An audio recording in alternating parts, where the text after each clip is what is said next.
Nah, kita ke nomor 11. Untuk bilangan bulat positif A dan B, jadi jelas bahwa A dan B ini merupakan bilangan positif sekaligus bilangan bulat, atau yang tidak pakai koma atau bukan yang pecahan. A per B dan B per A memberikan sisa yang sama. Nah, jadi sebelum ke pertanyaan, kita pahami dulu atau kita pahami apa yang dimaksud dengan pernyataan ini. A per B dan B per A memberikan sisa yang sama. Nah, jadi mungkin teman-teman sudah tidak asing lagi ya dengan penggunaan kata sisa. Maksudnya begini. Jadi soal maksudnya begini. A per B dan B per A memberikan sisa yang sama. Maksudnya A kalau saya bagi dengan B, A kalau saya bagi B, sisanya itu sama dengan B kalau saya bagi A. Nah, jadi kayak begini sisa bagi ya. Kayak misalkan 8 bagi 3. Nah, 8 bagi 3. 8 bagi 3 atau 8 per 3 itu sama dengan, bagiannya kalau masih ingat pembagian bersusun, 8 bagi 3 berapa? 8 bagi 3 itu bisanya cuma 2. Tulis 2. 2 kali 3 berapa? 2 kali 3, 6. Nah, dikurang dapat berapa? Dapatnya 2. 2 bisa enggak bagi 3? Sudah tidak bisa karena sekarang 2 lebih kecil dibandingkan 3. Berarti pembagian selesai, di mana pembaginya tadi 3, hasil baginya 2, dan sisa baginya 2. Jadi angka tadi yang sudah tidak bisa dibagikan dengan pembaginya itu disebut sebagai sisa bagi. Jadi tadi 8 per 3 itu sisa baginya itu sama dengan 2. Coba kita cek, kita balik. Sekarang kita mau bagi 3. Kita mau bagi 3 dengan pembaginya 8. Supaya mirip seperti bentuk A per B dan B per A. Jadinya tadinya 8 per 3 berubah menjadi 3 per 8. Kita mau tahu sisanya berapa sih? 3 bagi 8 bisa enggak? Tidak bisa. Nah, karena dia tidak sama kayak atas ya.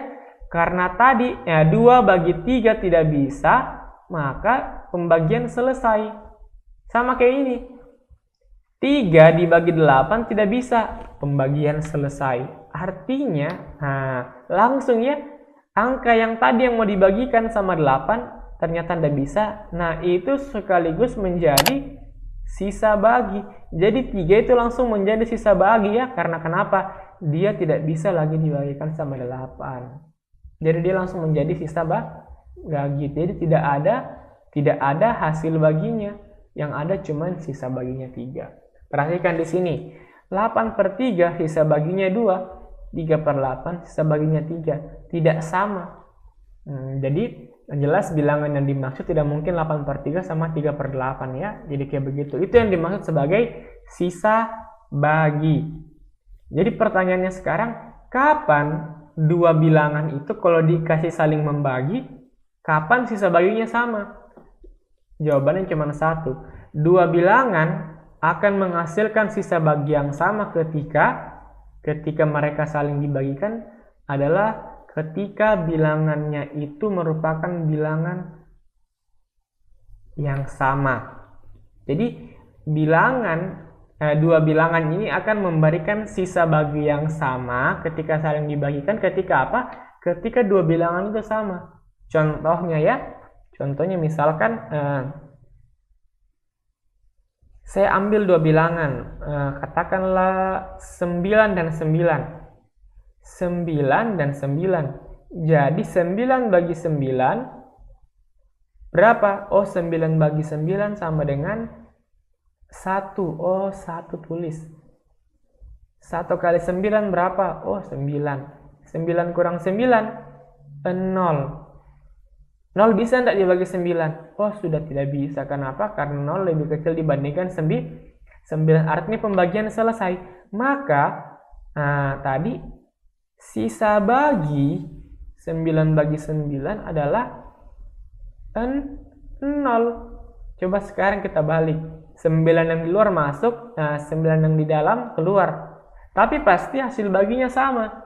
Karena ini angkanya masih sama. Jadi tadi intinya adalah kalau kita mau bilangan A dan B itu memberikan sisa yang sama ketika kita cari A per B dan B per A, maka syaratnya A harus sama dengan B. A harus sama dengan B atau ini tadi, atau hasil perkalian A dan B itu harus merupakan bilangan yang bisa diakarkan atau bilangan yang bisa dicabut akar. Nah, kenapa? Karena A dan B sama. Jadi contohnya mungkin 9, berarti A-nya 9, B-nya 9, maka A kali B sama dengan 9 kali 9. Atau itu kan bilangan yang bisa dicabut akar ya. 9 kali 9, 81, akar 81 ya 9. Jadi, kalau ditanya manakah yang bisa menjadi A dikali B, kita cari saja di antara keempat opsi ini yang mana merupakan bilangan yang bisa dicabut akar. Nah, jelas bahwa ada 36 dan 49 karena 36 itu sama dengan 6 dikali 6, sedangkan 49 yaitu 7 dikali 7. Jadi A-nya bisa 6, B-nya bisa 6, atau A-nya bisa 7, B-nya bisa 7. 6 bagi 6, 7 bagi 7. Oke, jadi jawaban yang tepat itu adalah pilihan 2 dan 4, atau ada di opsi C. Jadi bagaimana? Ya, saya rasa jelas ya. Untuk nomor 11, pokoknya tadi ini masalah logika saja. Jadi tadi bilangan dua bilangan kalau kita saling bagikan akan memberikan sisa yang sama. Ketika kapan? Ketika bilangannya itu sama. Tidak boleh yang satu lebih besar atau lebih kecil dibandingkan bilangan yang lainnya. Nah, sekarang kita pindah ke nomor selanjutnya ya. Kita pindah ke nomor 12.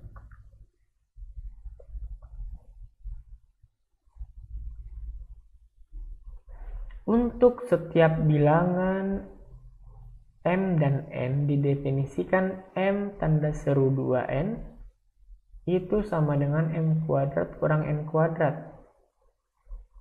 Jika P dan Q adalah bilangan bulat positif berbeda, yang jelas P dan Q ini bilangan positif ya, artinya bahwa P itu besar 0 dan Q juga besar 0. Jadi kita dapat informasi bahwa P itu besar 0, Q itu besar 0.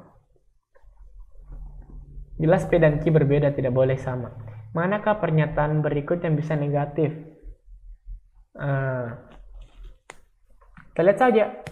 P dan Q mungkin tidak negatif kalau kita mengikuti definisi yang diberikan di soal.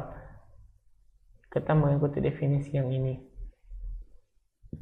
Kalau ditanya ya teman-teman, kira-kira itu P yang pertama ini bisa enggak menghasilkan bilangan negatif? Jadi kalau kita mengikuti aturannya ya, ini sama dengan P kuadrat dikurang Q kuadrat. Pertanyaan sekarang, bisa enggak P kuadrat kurang Q kuadrat itu menghasilkan bilangan negatif? Coba pikir. Bisa ya? Nah, bisa. Kapan P kuadrat kurang Q kuadrat menghasilkan bilangan negatif? Ketika si P kuadrat itu lebih kecil dibandingkan Q kuadrat. Jadi ada kemungkinan bahwa P kuadrat kurang Q kuadrat itu bisa negatif. Kapan? Nah, tadi ketika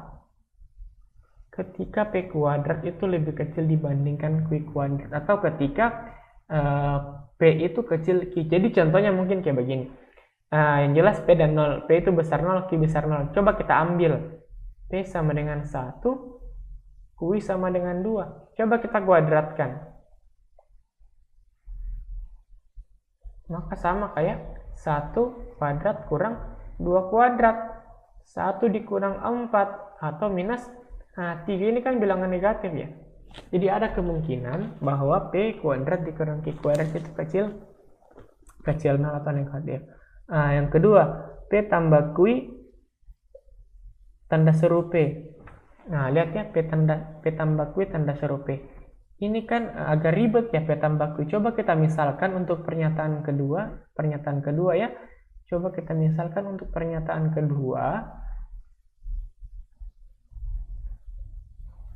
bahwa P tambah Q itu katakanlah berapa ya? Bilangan baru. PQR, katakanlah dia sama dengan R. Jadinya berubah jadi apa tuh? Dia berubah menjadi R dan P.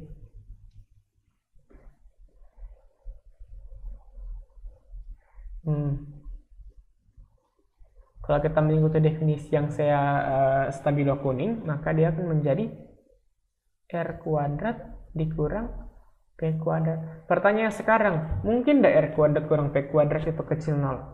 Coba pikir sebentar. Dengan meninjau bahwa nilai R sama dengan P tambah Q. Nah, tidak mungkin ya. Karena kenapa? Karena R itu pasti besar dari P. Ya. Jadi R itu pasti besar dari P. Loh, kenapa Kak R bisa besar P? Karena R itu sama dengan P ditambah Q. Jadi dalam R itu sudah ada P.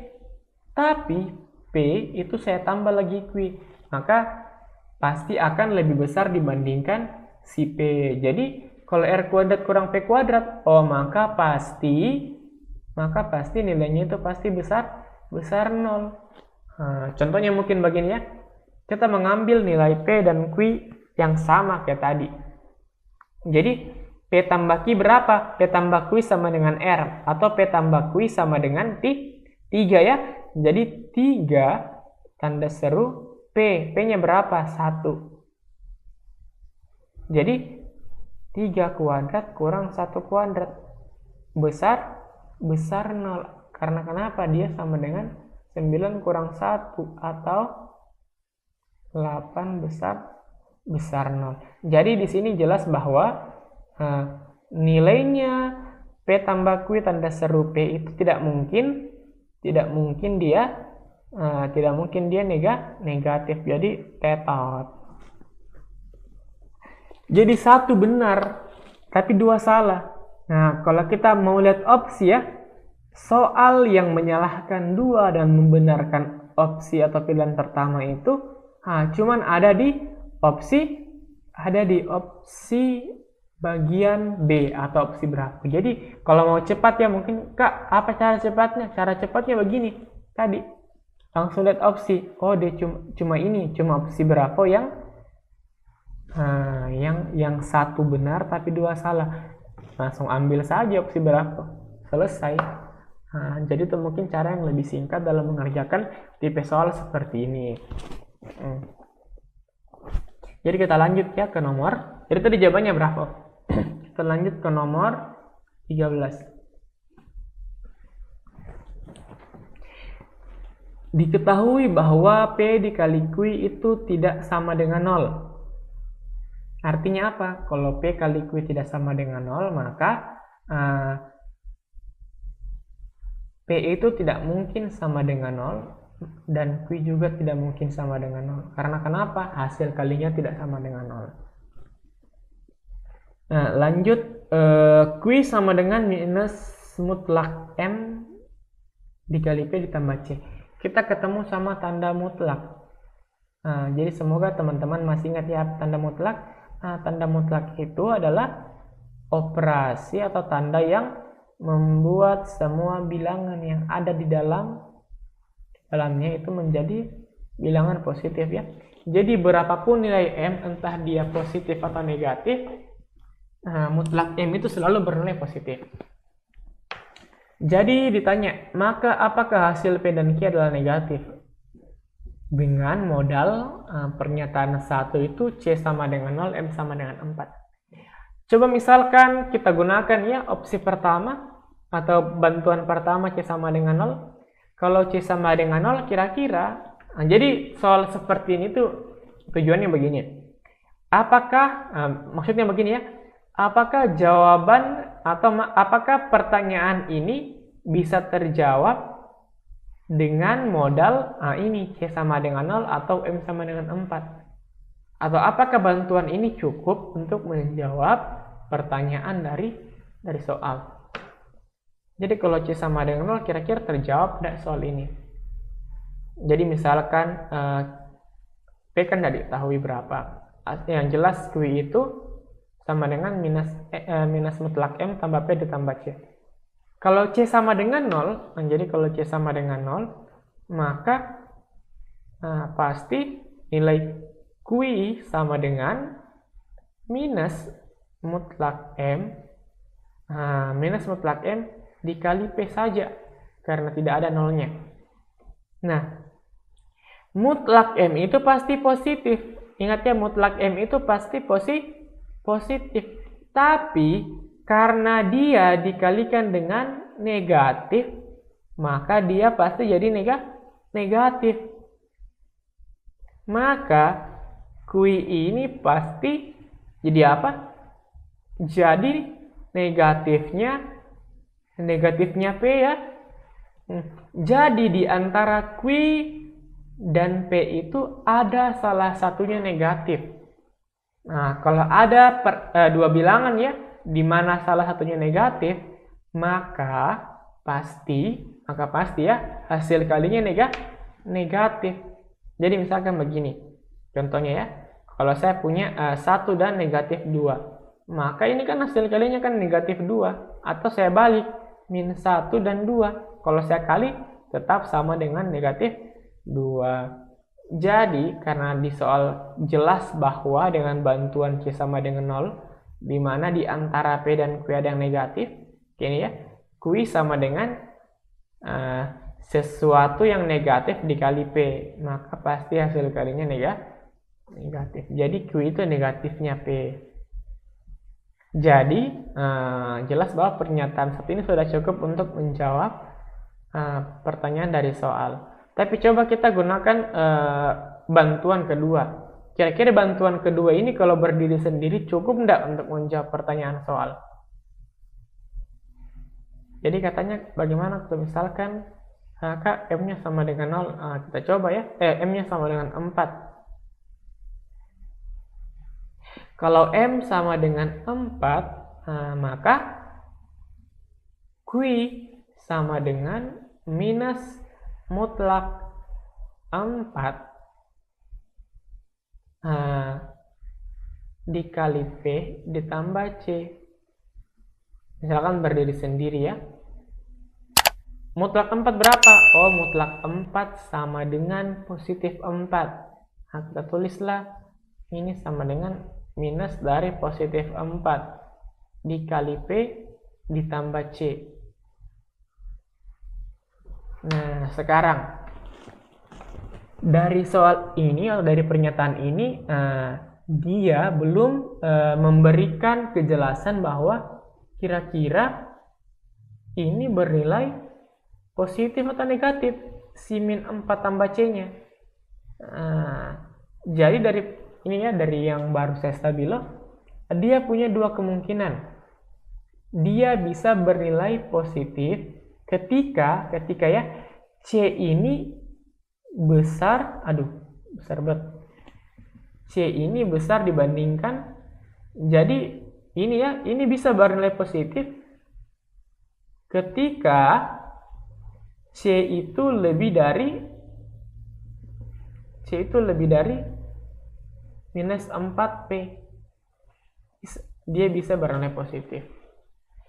Tapi dia bisa bernilai negatif ketika C itu lebih kecil dibandingkan minus 4P. Atau boleh saya bilang, ini akan bernilai negatif ketika misalkan min 4 tambah P itu menghasilkan bilangan negatif juga.